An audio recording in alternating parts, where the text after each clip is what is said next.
Selly Manor Museum is Tudor, it's about 500 years old, and unusually taken apart bit by bit, moved and then reconstructed by the Cadbury family, right in the heart of historic Bourneville, the garden village created by the Cadbury family in the early 20th century. The museum today is managed by Bourneville Village Trust. We welcome about 23,000 visitors each year, and we're very much focused on our community role and being at the heart of our community with a range of education and events programmes throughout the year. Selly Manor was a very successful museum, and the change that it undertook during COVID was astonishing, really. It gave us a chance in that period, as hard as it was, for us to reset, to really think about what our future held as a museum. And one of the main things we needed to ensure was that we were providing for our community, but also to do that in a way that was kind of financially resilient and stable for the future. Through that process, we wrote a brand new forward plan, and there were 4 key aims within that, and one of those was to broaden accessibility and develop our audience further.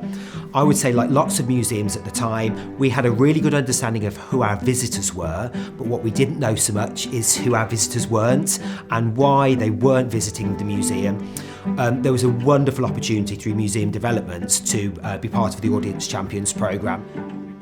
We valued the input and the investment and the training that museum development have provided for us, because as a small independent museum, that's really hard to come by. So this was just a fantastic opportunity.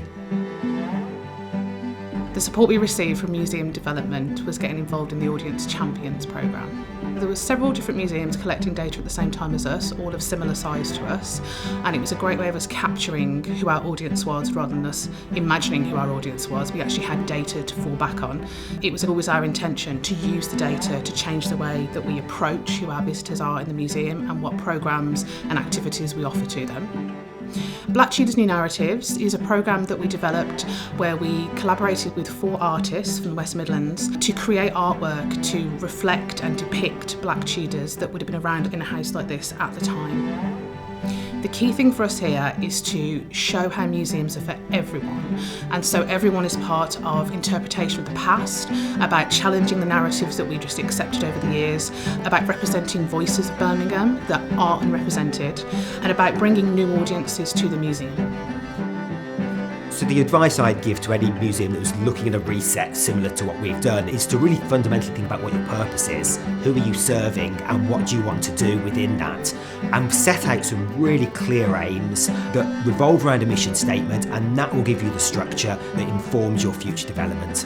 And really dig into the data as well. We found the Audience Champions programme really vital in understanding our audiences, and it's only then can you kind of develop yourself for the future or make adaptations and so on.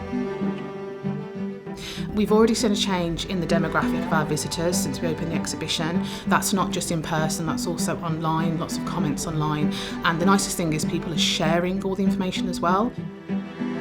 I think doing a project like this helps us stay relevant and helps people see that actually we're taking into consideration all the different stories and narratives from the past and all the communities of Birmingham.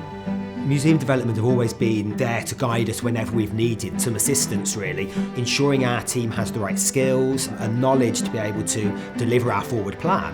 I think as well museum development are often available to ask those questions that we can't always be an expert on, and if they don't know the answer, they'll often have someone that they can refer us to. You can sometimes feel a bit isolated as an independent museum. It's just invaluable, and I don't think we'll be able to deliver our service to the quality we do without that level of support behind us.